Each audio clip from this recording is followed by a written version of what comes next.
Kala falahi atu ko au golo sana sone hol, se hani hatu tūlu do wala tala tutupu ke lanta ia moe a whiawhinei. Whakamua koe aho pene a mena, koe whakamana tuanga he aho he mama, he tau nei kua kau whakalataaki ai e tau e kalasia ke he motu ke whale tolo millennium he kalasia ke risiano Niue. He wangfu matoro i awhi tau tā lāne tātā naki ke he tapua ki anga i neofi ke lata me tonga hua he kalasia ke risiano Niue.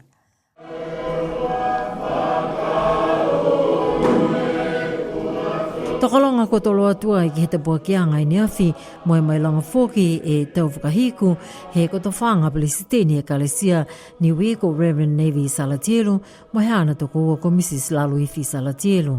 Tā walu whaono. Hoko mai e tala mitaki ke motu a tau tolu. Ai whinatu loa au ke tau tala longa matau mamatua. Kai whakamahau ni au e whenonga peni amina ke ta mai e maama ke hātau tōla motu. Lango matai ai e tama fuata ko toi mata. Whakawhisi whanua. He mata a whanga nā i uluwehi. Ulu lauta. Ka kau hake ai e tama fuata nei.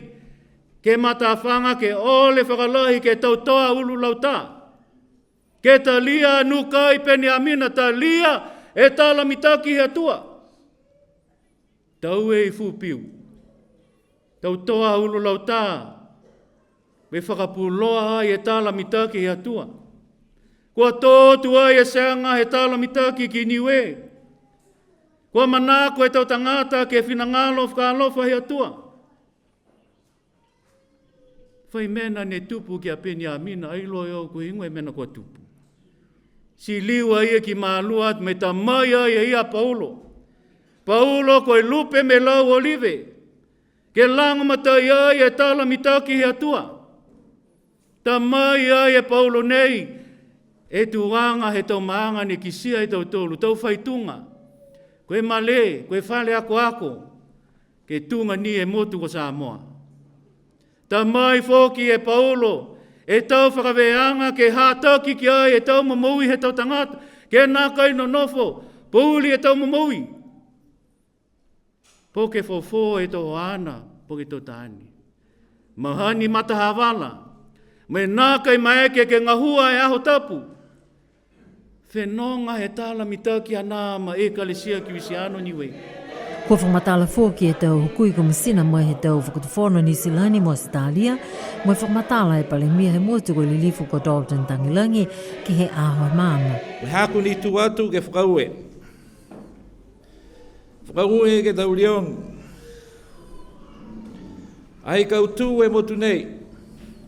Ka noa me tau leon i ham tolu me tau whakamunuina. Ke he whakatawhono. Ko hai ni hatakitaki he whakatawhono he mahala. Kau tu e tau ngahua hako he mtola tau leon.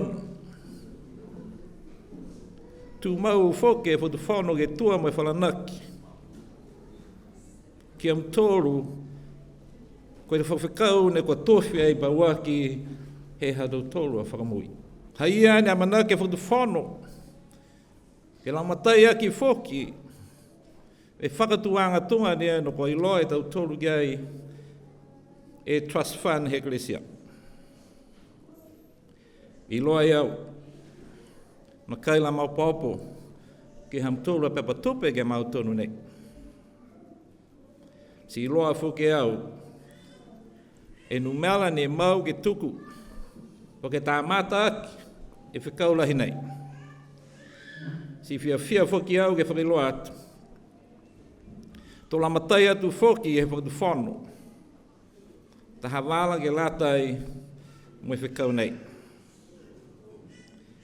Warongo furu e manatu e au. Kato whakahoko hake whakatawhono, la lawhi ua furu ke tahe seo ke tā mataki. Koe aho he maama ni tuku whoki e tau tupe lang matai mo e he tau e kalesia ke he motu ke lata ia me tau ngahua he kalesia. Ke tutungi ai whoki e tau ako tau ulumotua me tau ako kioki.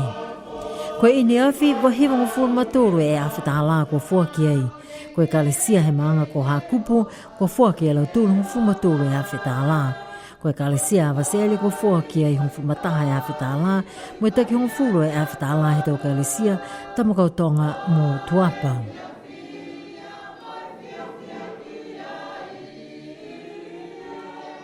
Hako ki sea ki ai he mahina nei, kua longa atu e tau wawhilalahi kua vela ke he tau wao. Kua hata ki atu e ofisa mai tau li kua tupu whakaofo ke mai longa e mga hala hawili, vela mai mango e whanua si ua tungi whakahanoa. Kua whakailoa ai fō ke hata ki anga nei ke he tau whawhonga pepa he whahinga hua si pihia ke he whawhonga pepa he whakatufono he whahita puka mole. Mai langa BCN News ko e tolu e awhilalahi ne kua vela ai ke tau wao he motu tali mai he mataulu he mahina nei. Kua lawe lahi foki e whahinga hua tā mase awhi he o atu ke tā mase tau awhi nei. Whakamua koe awhi ne vela ai he wahaloto I alofi ki ha kupu he mataulu he mahina nei. Taha foki e awhi vela I tamakautonga tata atu ke tau kaina I toa. Si taha foki e awhi vela lahi I mutalau hi foki toi he whahitapu e kua male. I ne awhi kua langona foki, kua liu vela foki e taha awhi lahi ke he hala ki ha kupu mai I alofi. Kua mena ia kua hata ki e whahinga hua mai tau le kua tupu whakaofo, ke a ua whakahanoa ke tau tungi he tau mga honei ha kua lahi e mango e whanua mo e havili foki. Ka kisia kua vela lahi e awhi, he atu ke numela telefoni, hiva, ke whakailoa mo e kumilanga matai mawhisi ke he whahinga hua tā mase awhi. Koe matu whiwhine ne ngā ngau lahi mo e tā atu whakamawhisi ke he motu ko New Zealand ke he ua e whahita puka male. Tokanga ia ke he whalenga ngau. Ko mawhisi kumi atu ke he air ambulance ke tā atu ia hakua nā kai whailang matai kua lata ai ke he whalenga ngau he motu. Si tunga whamahani, kua kumi atu e wakalele ke he mediveke atua ia ki New Zealand. I loa mai he whahinga hua malolo sino, koe lai maha ki ngā ngāo ke he matu whiwhine nei, mai tokanga ia ke he critical care. Koe maui mole atu whakalutu kia he tāma mo e tungane kua whakalangalanga ke he tau manamana tuanga he mga whaua ke whakaonga he tau tālini tā whakasino. Pihia e manako he matua taane ko Reverend Dr. Matangi Vilitama, mo he ana tama whiwhine ko Crystal Matangi Vilitama, ke whamanatu e tau tāleni he whakahele he mga whaua ko tuwhi mua hako nā kai nofo a ia ke whakamori he ana tau tāleni. Haneia Esther Pawehi mo e tau walatala ia. Tokalanga nei loa e pulotu ko Reverend Dr. Matangi Vilitama koe a koako. Ka e ko ia koe tangata whakaako tā whakasino mua, mo ngā hua whakakua ia ke whahinga hua whakaako ke he whahilolomi papa ko ia koe graphic artist. Tō whinatua ia ke whakaako a koako. Mai kia ke tūtala mo ia he whahitapu e kua male hangau ia ke he tau whakatātaanga he tau whakasino hana mo e tama whiwhini hana ko Crystal Matangi Vilitama. Whakarangaranga mai e tau whakatātaanga nei ha koe manamanatuanga ke he mui. Pihia ni mo i tau tāreni, mo i tau mena whakaalofa ne whoki mai he atua. Mga aho ne masi whakarutu kia e ha kua tama ko tofi. Ko tofi ko ia koe tama tāreni ke tau reo whakatangitangi, mo atu ke he kita. Pia whukini tau longo, whiawhia lahi ke he tau whewa ia. Tāring lahi ia ke tau mena ia kai nā kai mui loa ia ke whakakise hāna tau tāring ia mai whakaonga whuki. He tōlonga tangata ne tarahau me nāwa ke hāna tau tāring whai lolonga whuki ia mai rapakofe ne tālanga ia ni ke kaina si longona e koe tangata loto matala. Kā kua hamusia hāna mui. Si manamanautua maua koe mga whaua muhu tārini, kua rata, ke whakaonga i tau tārini he mga aho ni momo i ai. Whakaonga ke whakaheke ki atua, whakaonga ke lango matai ke tau tangata, ke whakakise furufuruala, ke he tatu fungasia. Sia mena ia ni whakalangalanga mai me ohoho mai ke manamanatuanga. Ai manatua maua, poko mauturu, poko tauturu ke tau tangata, ke no nofo, ke momotua, no ihe, poko mamori atu, si toki hara. Ai, nā lauka ni ane mai tau se e whakatātāra whakasino ka kotomui. Si taha mena ia, te mani ke ua aki, Koe taha puhana nei fuki ni ke lango matai ke mga hala ia ni momoko mai whakatu kia he mga whaoa hawe hana mori atu. Si ke fuki ni e tau se anga i tau whakasino mo puhana ke oki ai mana tuanga, puhana ke whakakisa ki fuki e hokuru he tau longo nanga whakatangata.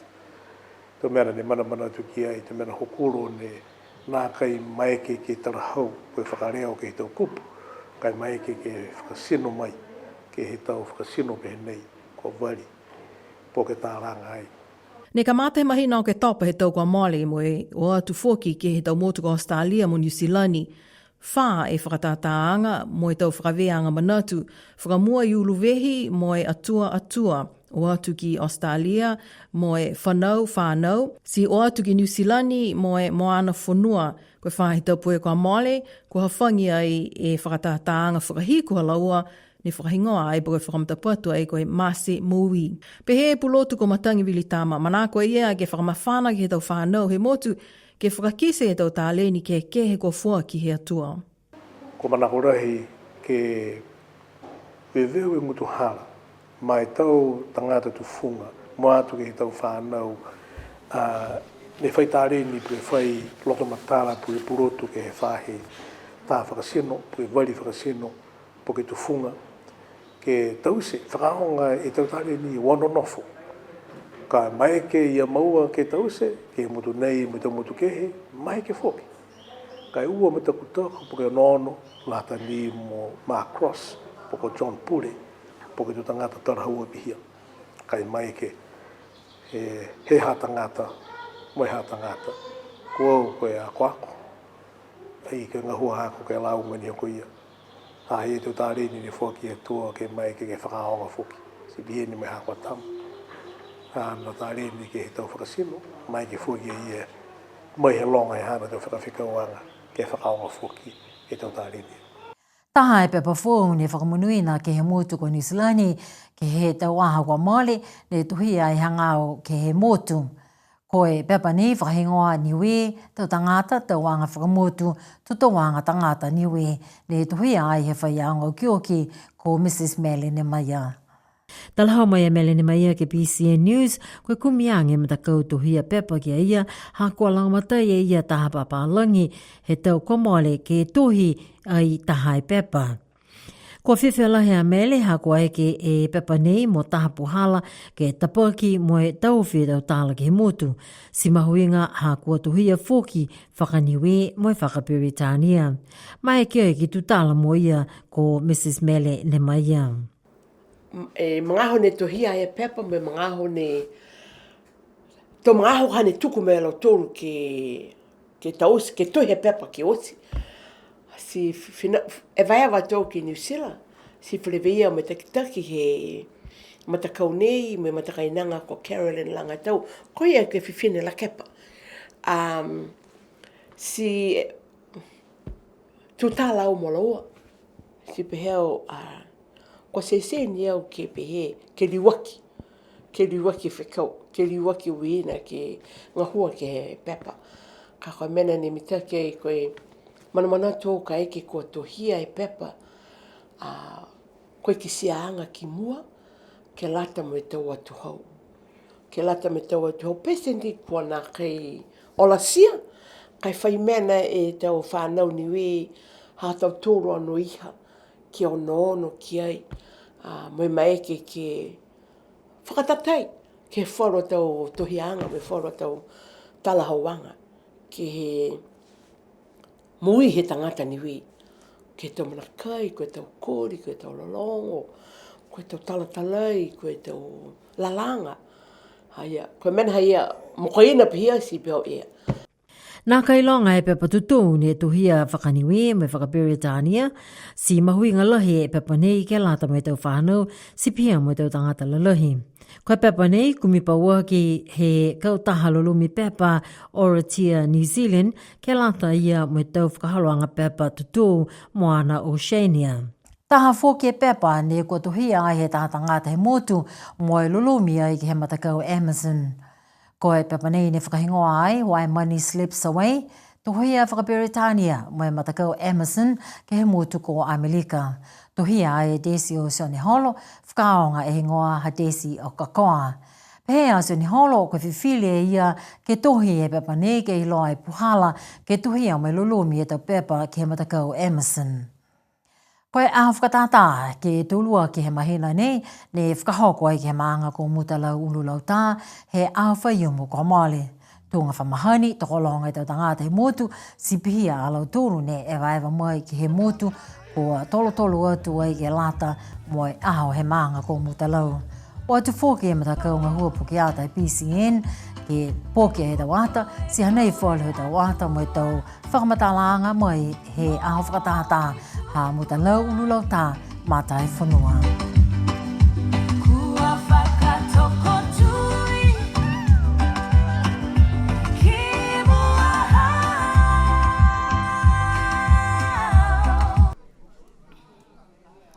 Whakaue ki mua he atua nā kai noa. Nā kai nimo, nā kai maike ke whakasikai. E whakalofa me whakamonuina he atua ke he maanga nei. Pasia ki atu tūmau. Koe ka mataanga haia. Pasia ki atu mai nā kai mai nā. Hā koe whiwhirianga mai whakamua mai ni he atua. Ma mata atu ke aho nei, sipihia ni ke tau aho whakatātā kwa moari atu. E monuina ne whakawhawhau aki he atua e maanga nei ke he tau mena kehe. O e tūtulo.